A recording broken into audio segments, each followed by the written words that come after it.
Good morning. Welcome to the Oklahoma City Post-Employment Benefits Trust meeting for August 12th, 2024. Item 2 is approval of the May 13th, 2024 minutes. Motion is second. Record your vote.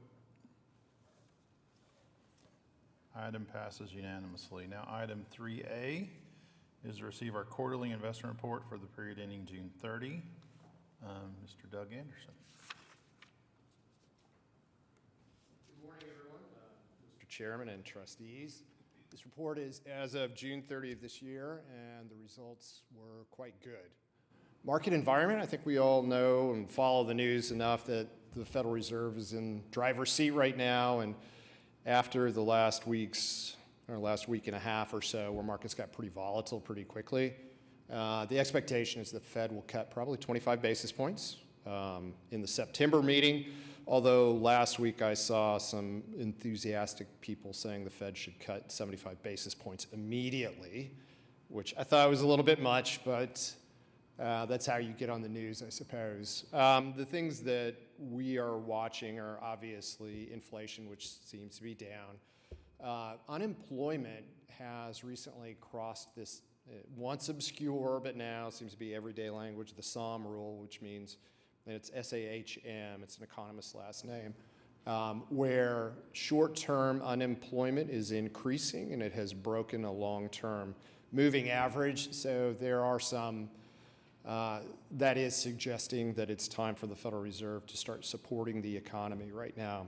Otherwise, in the world, I think we all know that there's a lot of conflict going on. There are a lot of issues. Oil prices dipped down about $10 last week. It appears that they're going back up. So not a lot of clarity in the world right now. One thing that I was pleased to see is that there's been a pause in the rapid increase in large cap technology stocks that have driven the market this year. And we've seen other parts, small cap and mid cap and value stocks, sort of take that away. One thing that I was glad to see last week also was long term, when equity market volatility spikes, right? When fear in the equity market goes up, investors tend to shift from equities to treasuries, and especially long-term treasuries. And our last experience with a big market drawdown, so the inflation in 2022, it was caused by inflation, and bond prices went down the same time stock prices. But over the last week, we saw that relationship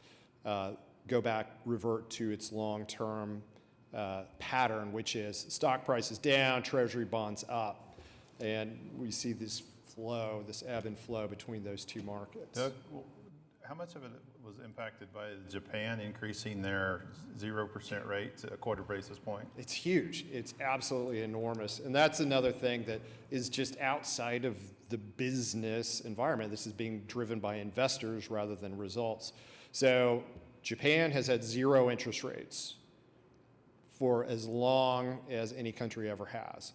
And if you are an investor in Japan, your choices are, I can take zero on my savings and deposits, or I can borrow at zero and buy other assets. And so what we have seen so far over the last 5-6 years, it's become very, very common for folks to do that, not just individuals, but big banks. And that's really where you get in problems, right? When a big bank borrows, I don't know, 4 or 5x of their principal and then goes buys NVIDIA, which a lot of them were doing. But what disrupted this arbitrage play was Japanese central bank said, it's time to raise rates. So they raised rates 25 basis points. And the ripple effect, I think, was $7 trillion in drawdown in worldwide markets. Did it have anything to do with an actual company doing better or worse than expected? None whatsoever. So I think that one thing that I have learned is that you can have models for stock prices. You can say the rational price for this company is X, but the demand and the supply of shares and financing in the short term has sometimes a much bigger effect than how companies are doing in the world. So yeah, that's absolutely true. The great unwinding. I've seen last week, I was paying some attention to it. I think it was Morgan Stanley said that they feel like about 60% of that yen carry trade has been unwound. But normally, these are sort of a vicious cycle. And once it starts, you sell the first thing you can. And that's the easy stuff to sell, right? And that was happening throughout the markets. So that's the first 20% of the unwinding. As you go lower, as the rest of the trade unwinds, that's when stuff can get really hairy, right? I'm selling the most illiquid, lowest price asset I have to make good on this loan, and so it gets worse and worse and worse. So I would expect volatility. I think volatility spiked. We've seen historically low levels of vol. Like the number is called the VIX. It's been 20 or less for a long time. Last week, it spiked up into the 40s, right? It doubled immediately, and we saw it for a few minutes. It was up in the 60s. Great financial crisis, tech bubble bursting, we saw it in the 80s, so it can go a lot higher.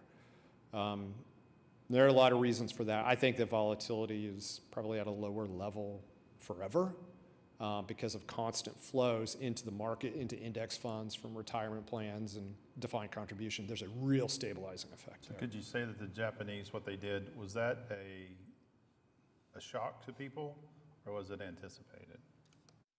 Yeah, I'm not a mind reader, but they should have seen something coming. I think that when Japanese central bank hiked rates, that was a surprise. And you have this rush to the exits when that happens. It's real hard to move from that, once you get it in your brain that interest rates are zero, that's a leap, right? And then it's reinforced over decades. Then all of a sudden it changes, only by 25 basis points, 0.025%. It puts a shock through the system.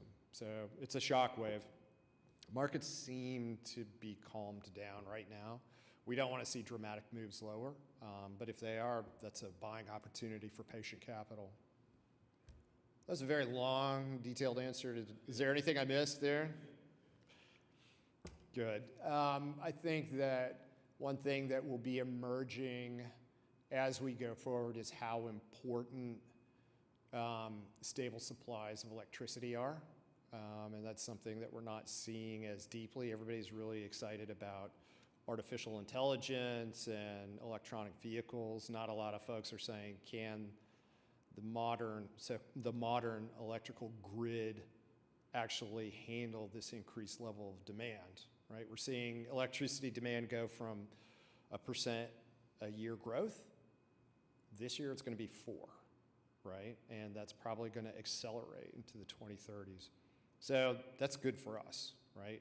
As cheap producers of natural gas and oil, Oklahoma's in a good spot for that. I saw yesterday Microsoft this year will use, think about it, they use a lot of electricity, right? They have doubled their electricity consumption from 3 years ago. And that's a huge hockey stick. They've also quietly and internally given up their carbon neutral by 2030 pledge, as a lot of these big tech companies have. Yeah, they're like, we're in a race to get AI done, and that's more important than being carbon neutral. So we're seeing some shifts in that world. As we see the returns here for the quarter, they were positive for large cap stocks. Again, that's your NVIDIA's, Microsoft's, which are huge, Apple, also huge, and then there's a real drop down I'll show you in a moment. So US stocks, good, large cap, good, growth, really good. Mid caps and small caps were sort of trailing off. They did have a resurgence last month and part of this month. You'll see that international markets were mixed, emerging markets doing very well. Bonds continue to be not really generating a lot of return, although last week they did. I was pleased to see that. And you see our 3-month T-bill, that's cash, up 1.3% for the quarter. Last year was fantastic. If you were an equity holder last year, you did very well, depending where you were holding. Most of the equity we have here is an S&P 500 index fund, and so we got that 24.6% return. Again, the deviation between large caps, mids, and smalls in those two lower blue columns. International equity did pretty well. Emerging markets did a little bit better than developed. although China continues to be uncertain as far as their exit from the COVID issue. It seems like this year exports will be higher than ever, but they started a lot later than we did coming back. And bonds were actually positive last year. Going into the largest stocks, these are pretty amazing. On the left-hand side, you see the Russell 1000. This is the S&P 500 plus 500 smaller stocks. These are cap-weighted, so the bigger the company, the bigger the weight in the index. You can see Microsoft is 6.7% of that index, right? That's big. You can see that Apple is 6.2. You can see NVIDIA is 5.9. NVIDIA was up 192% over the last year, 200% rate of return. That's unprecedented, and I use that word very carefully, for a company that large to continue to grow that much. I have clients asking me for interesting investment ideas a lot, and I have seen everything. I have seen we need to invest in REITs, we need to invest in internet stocks, we need to invest in Bitcoin, gold, other commodities. And there are some folks out there who think it's time to buy the NASDAQ index, right, which is like this, less companies, more technology, because it's done so well. Again, you go off what you're used to for the last few years, you project it forward, and those returns have been pretty amazing. I'm going to go to bonds quickly. For the quarter, you can see positive on the upper right-hand side. You can see the global aggregate down 2%. That's because the US dollar has been strong versus other currencies. Some people out there think that international bonds give you diversification. I view it differently. I think that international bonds give you currency risk you probably didn't know that you're having. And as far as the US dollar, its performance has been so strong, it's wiped out the entire year's income production on that. I think bonds are for income, price stability. I don't see the need to inject that kind of non-related risk into a bond portfolio. I want my low-risk investments to be low risk and pretty predictable. Interest rates, you can see we remain low. The yield curve remains inverted. We've seen when the Federal Reserve starts cutting rates, that's when you're going to see the front end. So that 1 month, 3 months, 6 month, 1 year, you're going to start to see that coming down. Until that time, unless we have a recession, you will see the yield curve remain inverted. And as of now, the yield curve inversion that we have seen, it's the longest it's been inverted without a recession ever. So interesting things in the marketplace. Going to go to the portfolio here for the 1 year ended June 30, 14.9% rate of return. That's fantastic. You should be very proud of that. When we look at the changes to the portfolio, last changes we made were changing share classes to less expensive. And we did shift from the Vanguard S&P 500 fund to the Fidelity S&P 500 fund because it costs half of an already cheap index. Here's the rate of return. I think that when we look at this chart, we should be proud of our discipline. We should be proud of the way that we have invested this portfolio. Over time, we have shifted to more return-producing assets, and it's not always been smooth. But as we sit here, the original $6 million beginning market value, $152.7 million in contributions. That's a lot of money coming into this. $107 million distributed, going all the way back to 2009. So we have gains of $57 million, which is pretty close to 10x what the beginning market value was. But you can see it's been very stable. Ending market value is 108, so the delta there between the 108 and the 51 is market value appreciation plus income. And you can see income has been almost $13.4 million. And that really only kicked in the last year or so, for the most part. But again, this is a strong record. Asset allocation. Remember back to 2009 when we started with this portfolio, it was one of the most terrifying times to be an investor, and this reflects what we did. In retrospect, with a perfect crystal ball, we would have allocated more to equities earlier. But at the beginning of this trust, stabilization was critical. and that's why we held more fixed income at the beginning. But you can see over time, nice progression. As funded status improved, as stability improved, we were able to increase the allocation to equities. And here's where we are today, 67% domestic equities, 14% in fixed income, international at 11.6, active duration bonds at 4.8, and high yield fixed at 2.1. Minimal level of cash, because you remember there's a cash reserve held outside of the trust, so we can be fully invested. These are the lineup of the investment managers. Not a lot of change here, and the big reason why is the results have been really good. So the top line shows the net fee rate of return, and we show it versus all public plans between 50 and 100 million.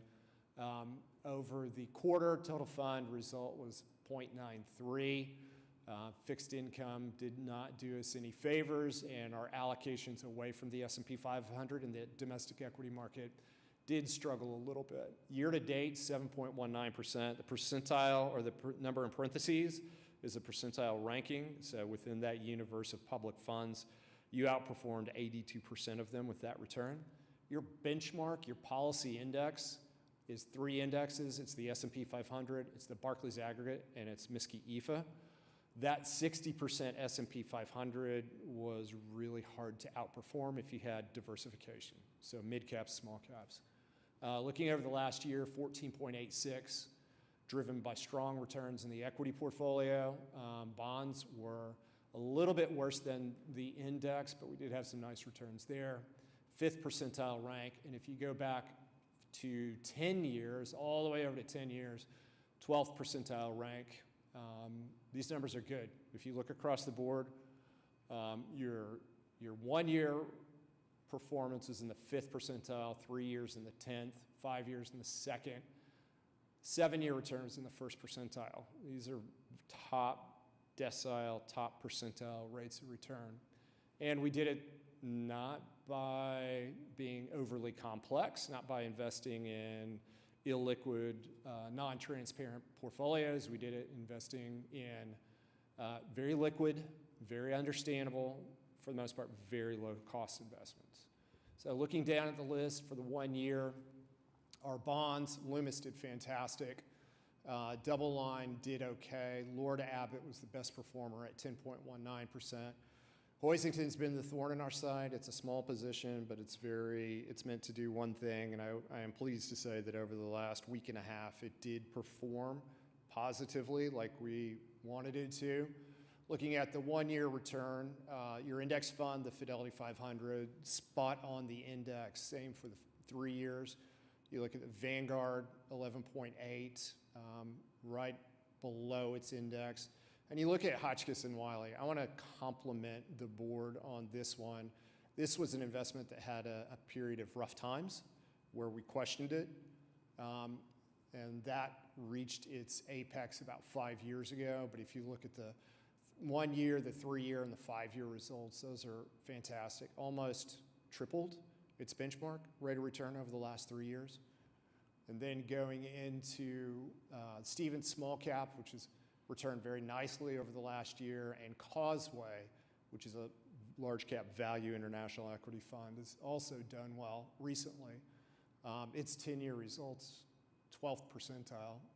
So the 30,000-foot view is that your passive managers are doing what they should, low cost, matching their markets. Your active managers are doing quite well, with the exception of maybe Hoisington, which did not do very well, but it's a small position. And during the recent market volatility spike, it's done very well. So pleased to see that. On fiduciary matters, we'll go to the expense ratio.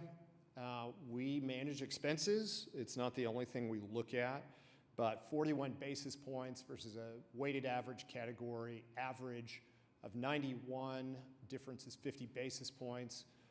Your annual savings versus just having the category average for your fees is $492,000 better. So that's what can happen when you manage costs. And as far as the compliance checklist, many more yeses than no on this, and these are drawn from your investment policy statement. I think I will pause for questions there. Any questions for Doug? You covered it. Thank you. I think we have a 7:31 update? Yes. Okay. And so we do need to make a motion on receiving the quarterly report first, though.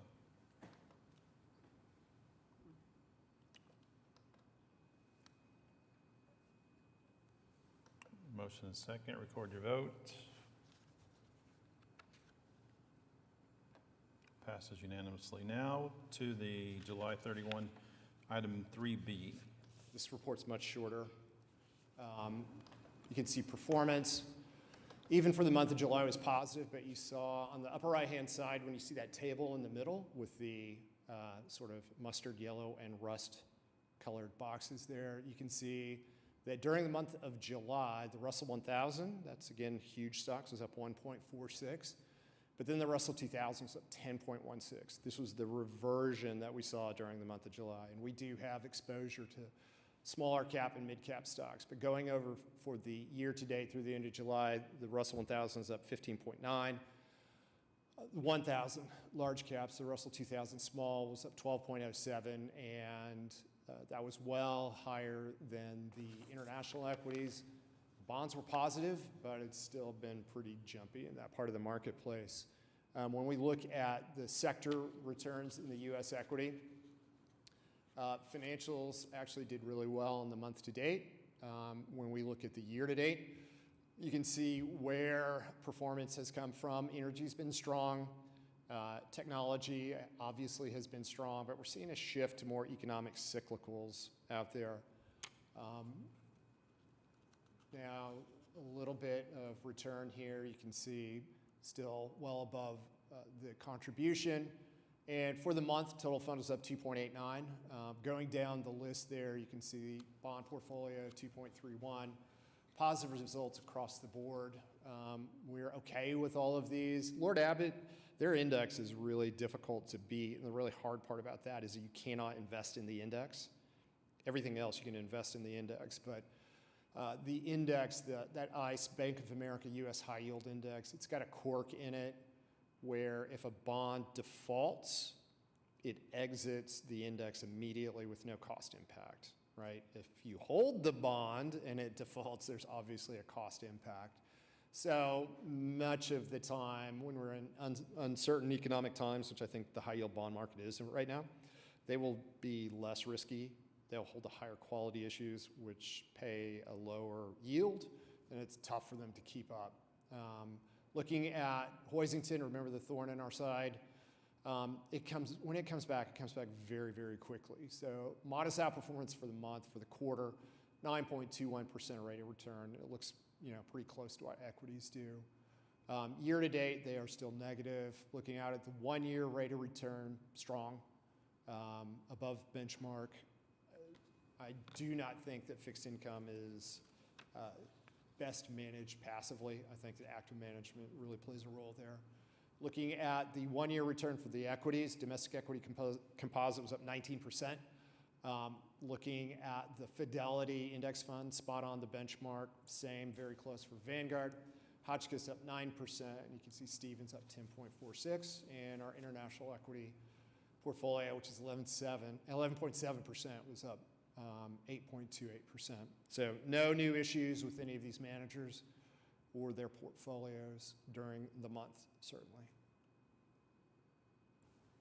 All right, any questions for Doug on the July report? All right, well then I'll consider a motion then.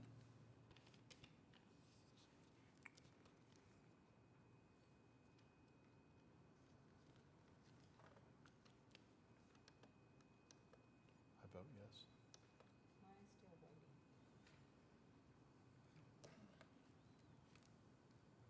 Trustee Barry, how would you like to vote? And I can enter it for you. Yes. And Chairman Bryant? Yes. All right, passes unanimously. All right, Doug, thank you so much. Thank you so much for all your work with us, and you've done a great job. We really appreciate all you've done for the OPEB Trust. Thank you very much. It's been, we've been through a lot. We've done good work. Really proud to have served, and I think you should be proud of what results you've produced. Thank you. All right, now we will look at item 3C, is renewal of the agreement with Nyhart.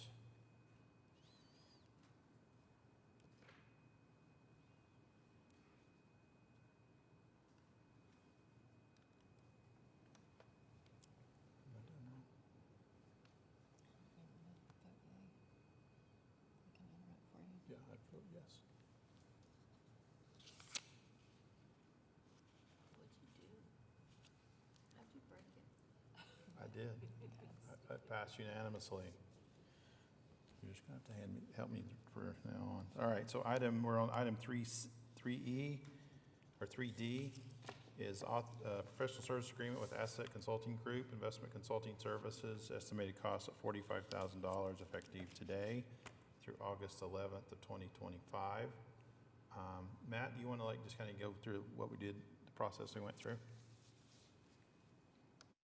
Yes, good morning. What we did is followed the city's purchasing policies and procedures going out to RFP. Every 5 years or so, there was an RFP committee that was formed via the procedures that we have. And when it was all said and done, there was ACG, as a consulting group out of St. Louis, was selected as the investment consultant for the Oklahoma City Post-Employment Benefits Trust. All right, does anybody have any questions regarding that, anything? Well, if not, I will entertain a motion.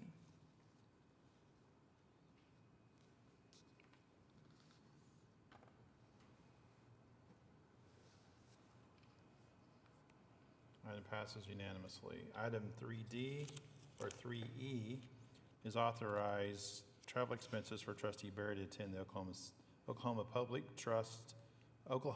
Public Fund Trustee Education Conference. I can never say that right. And that will be in September. A motion is second, record your votes.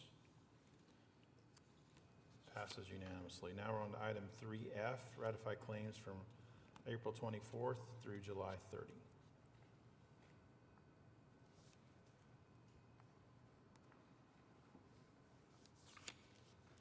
Passes unanimously. Now we're down to item 4, comments from trustees, staff. Any comments from trustees? Any from staff? Mr. Chairman. Yes. I just would like to thank Doug for his service to our trust. We did start on rocky grounds, and having your assurances as we entered into this adventure and as we continued on, it was very reassuring to us. Thank you for your firm. Thank you for your personal attention to our needs and details. We appreciate that very much. Thank you. And I echo what Trustee Johnson said. We truly appreciate you helping us navigate this whole process when we first started. Thank you so much. All right. With the conclusion of 4 on item number 5. Oh, Oops. I did have a comment or two. If you look at the calendar, our next regularly scheduled meeting would be in November. As the calendar falls, the second Monday in November is a city holiday. And so we typically right now have that scheduled for the 18th. We are looking at moving that to the second Thursday in November. The Treasury staff will reach out to make sure that works for everyone's calendars, but we're tentatively looking at moving that to, it looks like 9 a.m. on that. I believe that will be, I don't have that date in front of me, but the second second Thursday in November.